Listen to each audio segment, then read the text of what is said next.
足並みを揃えてゆこうお互いを信じ合う五人の仲間まるでスバイブに預けた命飛ぶぜ宇宙の果てまでもみんなの笑顔も持ち帰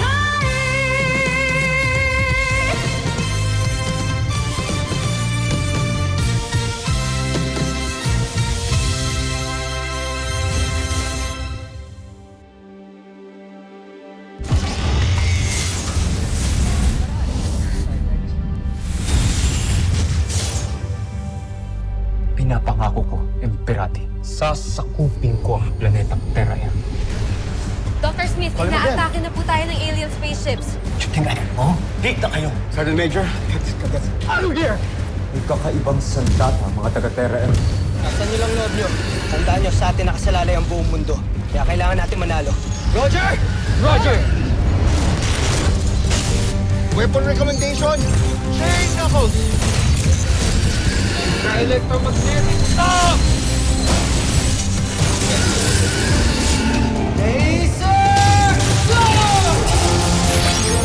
Teka, bakit parang natatalo na yata tayo?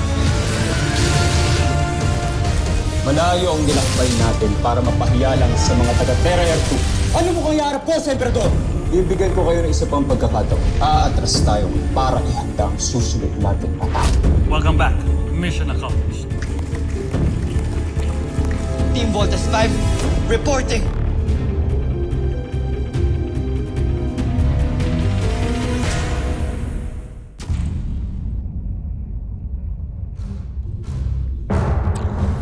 Isang napakalaking bagay na nagawa nating pasukin ang sistema ng komunikasyon ng Terra Air 2, John Frey.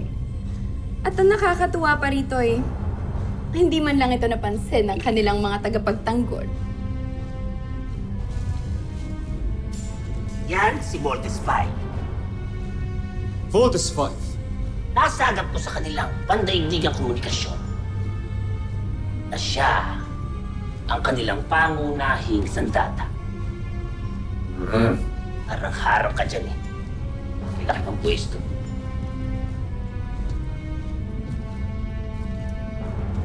Voltes 5. Isa kang malaking hadlang sa aking mga plano.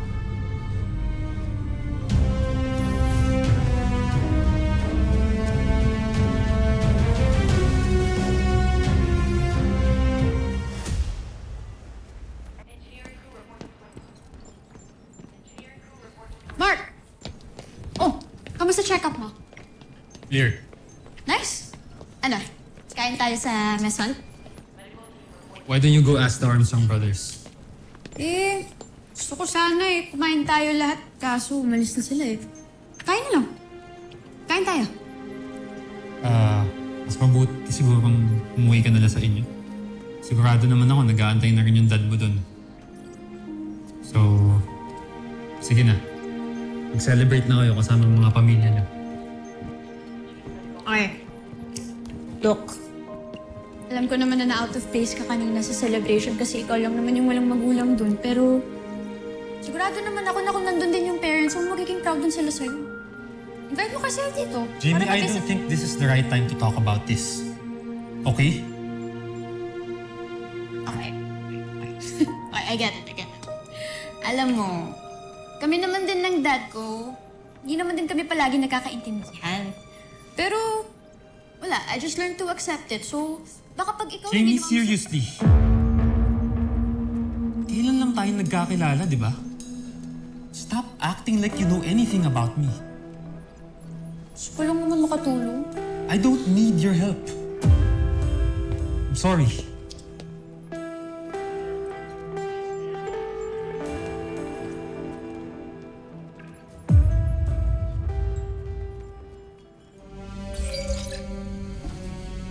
John Frey. Zardos, ano ang balita dyan sa Terra Air 2? Umaasa ako na bumagsak na ito sa iyong mga kamay. Ikinalulungkot ko. Ngunit nabigo kami. May malakas din silang armas. Ibig sabihin, natalo ang iyong armada.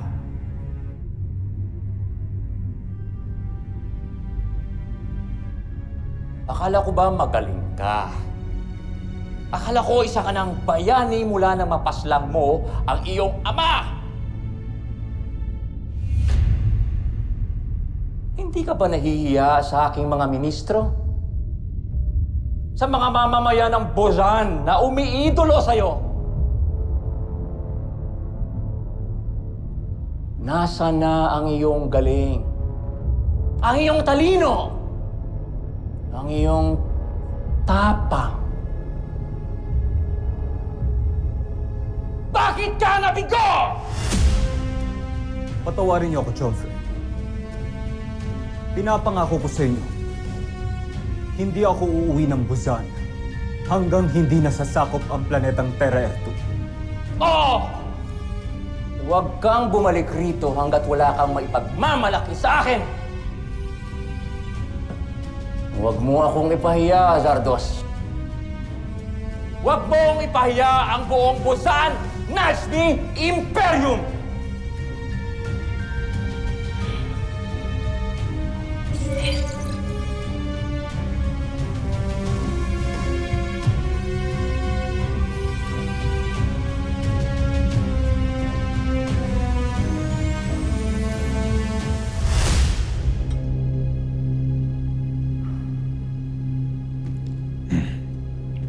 Mahal na Emperador, kung inyong mamarapatin, huwag kayo masyado magtiwala sa kanya. May maganda bang naibunga ang binhi na mula sa traidor ng Buzan?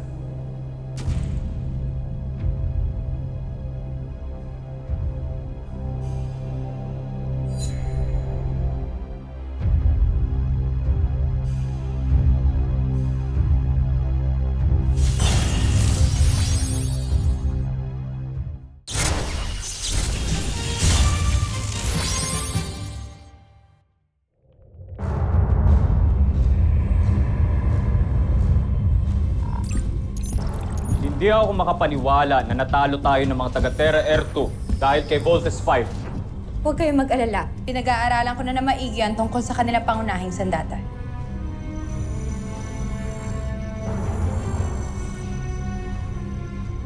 Draco, ano ang iyong pagsusuri? Pinagtataka ko lamang, kamahalan, kung paano nakakuha ang mga taga Terra-Ertu ng ganitong teknolohiya sa paglikha kay Voltes 5. Sigurado ako, hindi yan galing sa planeta nila.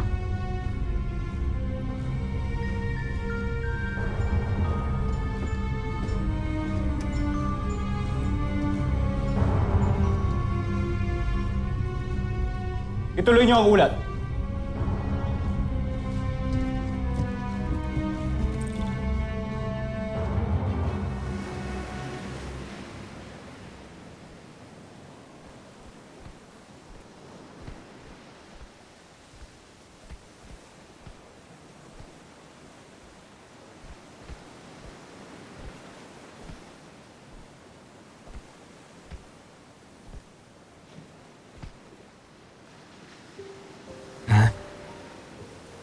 Alam ho namin kung ba't ho kayo nagagalit.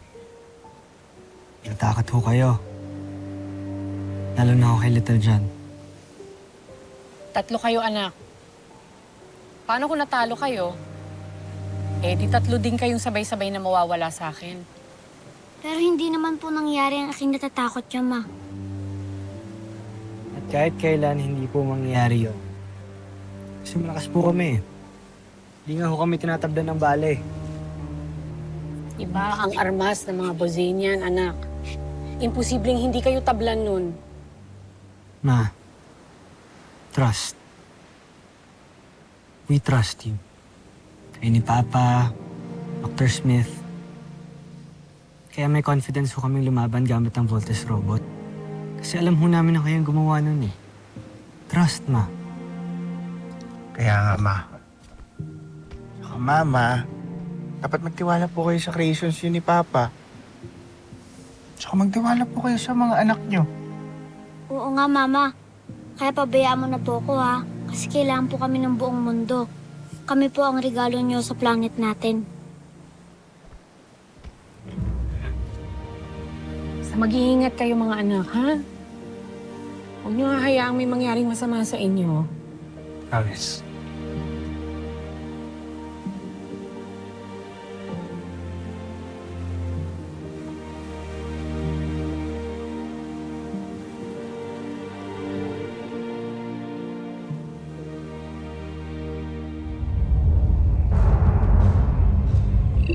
Isa man sa 5 piloto ng Voltes 5 ang masaktan ay 4 pa rin sasalo nito sa laban, Jomfrey.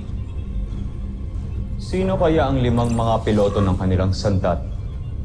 At hindi lamang yun. Meron pa kaming isa nakakabahalang impormasyon na natanggap.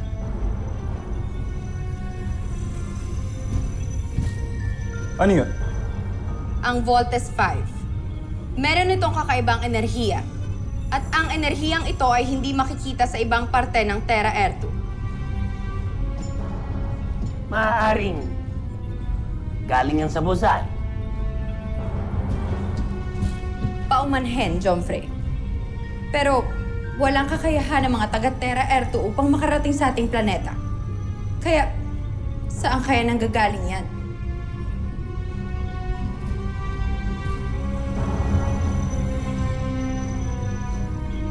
Di kaya may kinalaman si Hrothgar kung paano nakarating ang makabagong teknolohiya sa planetang ito. May sinasabi kayo, kamahalan? Huwag ka na magtanong. May paraan ba para malaman natin kung saan tinatago ng mga taga-Terra ang kanilang sandata? Yan kamahalan ang aalamin ni Zul. Antayin na lamang natin ang kanyang pag-uulat. Teka, hindi mo pwedeng alamin natin lahat? Bakit puro si Zul? Zul, bisa mo. Pasusunod, mahal na prinsipe.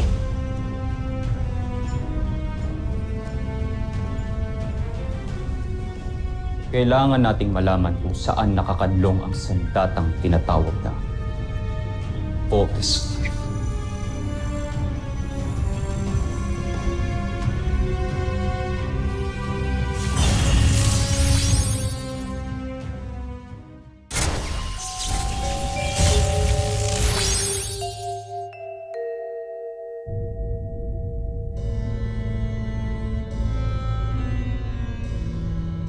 Jomfrey, humihingi ako ng pahintulot upang pumasok sa inyong punong silid.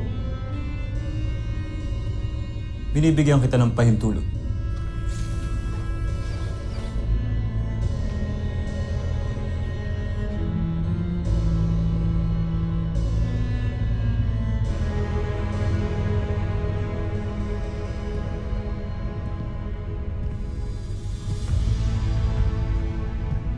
Nais ko lamang malaman kung may pag-uutos pa kayo.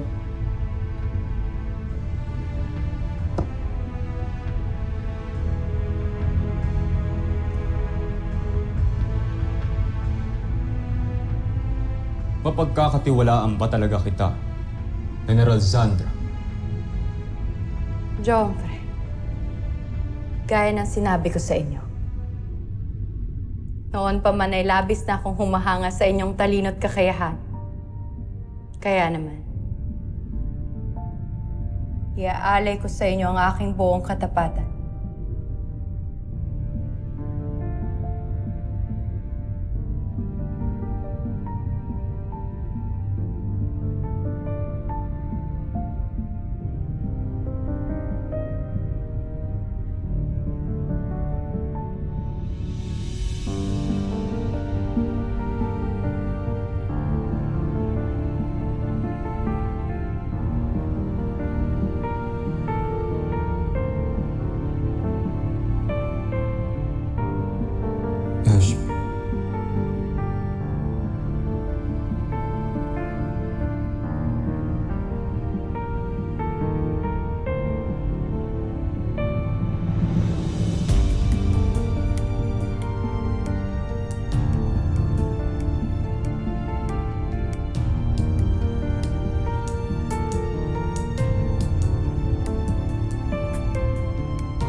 naman na may batas at protocol tayong sinusunod dito sa camp. At dahil nagkaroon kayo ng breach, I have no choice but to enforce a non-punitive punishment. So beginning tomorrow, ititigil nyo na ang training ninyo. At obligado kayong mag-report sa Research and Development Department as RadTech Specialist. Sir, permission to speak, sir! Granted. Sir, mahalaga po sa akin maging part ng Voltes team. Gusto ko pong lumaban. I want to be in the front line. Sir, please give us another chance, sir. Sometimes there's no second chance. Unfair sa 5 lumaban at nag-take ng malaking risk tas papalitan sila. Hindi ba? Sir, you mean sila na po ang permanenteng pilot ng Voltes team? Bakit, Sanchez? Do you think mas deserving ka? Sir! Permission to speak, sir! Granted. Sir, we think deserve nila Steve ang posisyon nila ngayon, sir. Nagkamali kami at tanggap namin yun, sir. Thank you, Del Rosario. I appreciate it.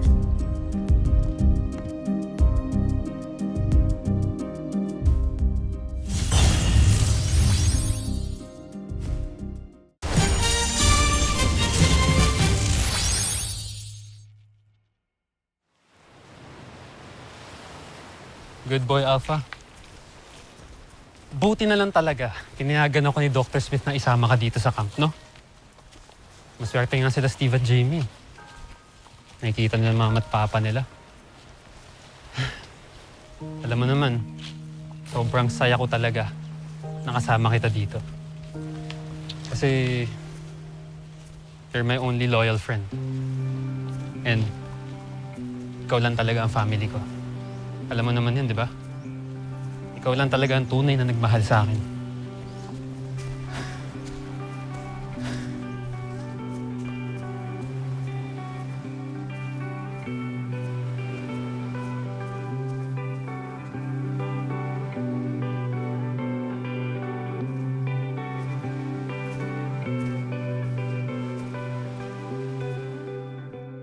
Pagpasensya mo na si Mark. Minsan talaga salbahe yung bata niya. Parang alam ko na ho, Doc, kung bakit. Nasasaktan po siya dahil po sa nanay niya, di ba?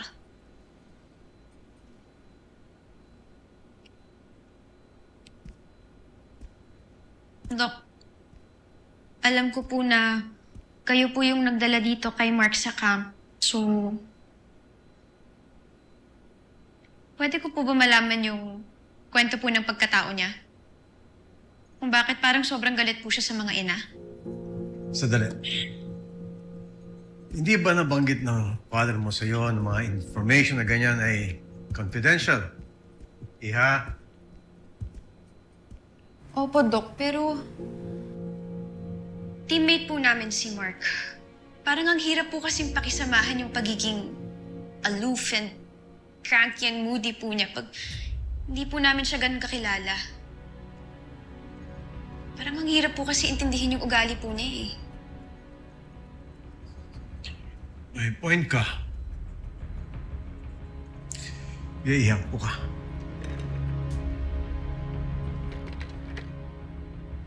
Oh yes. Sige, kwento ko sa iyo ang nangyari sa buhay ni Mark. Kaya makinig ka mabuti.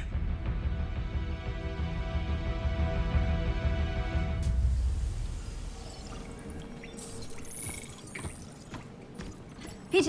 Jimmy. Tapos na ba yung medical hard drive na ni-request ni Dr. Alonzo? Tapos ka na. Nice. Thank you. Sure. Sige. See you guys sa celebration. Di kami pupunta doon. We're not? Di kami makikiselebrate sa inyo kasi para sa inyo lang naman yung celebration na yun. Kawawa lang kami dito. Halibasa, wala kaming daddy. na mataas yung posisyon dito sa camp. Kaya ito, hanggang dito na lang kami.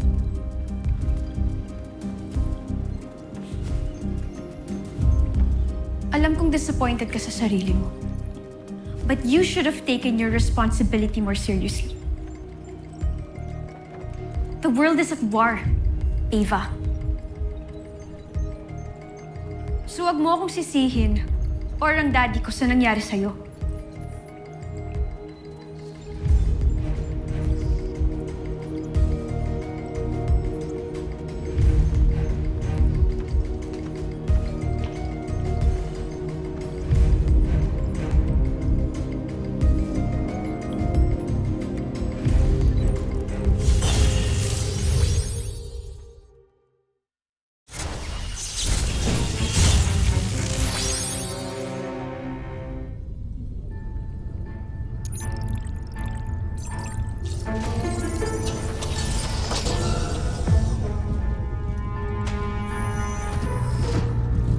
Zul, ano ang iyong ulat? May dinisenyo kong isang programa na tanging kakaibang signatura ng enerhiya lang ang masasagap. Kaya sigurado, mahanap ito si Voltes 5. Magaling.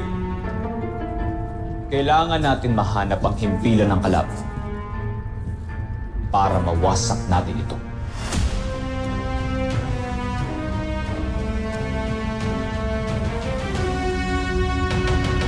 Susunod sa Voltes 5 Legacy. Itong pinipicturean mo si Jamie. Hey, Bert, may maingay. Baka may makarinig sa'yo. Tingin nga. Guys! Uy! May nasasagap akong malakas na enerhiya mula sa islang yan. Malakas ang kutob ko na nandyan ang lihim na himpilan ng depensa ng Terra Air 2. Can you please leave me alone? Kung ano man ang pinagdadaanan mo, kung may problema ka man, dito lang kami para sa'yo. Hindi ka nag-iisa. Andito ako, andito kaming 4. Yun ka na kaya tayo. Surprise! Ito talaga surprise. Alam niyo naman ang lagi ko sinasabi, be strong, be brave, Be safe! Handa na ba ang ating beast fighter? Handa na, Jomfre. Nais ko na siyang makilala. Pinapakilala ko ang bago nating kampyon. Yan si Baizanger. Ang tatalo kay Voltes 5 upang masakop natin ang planetang ito. Baizanger, ikinagagalak kitang makilala.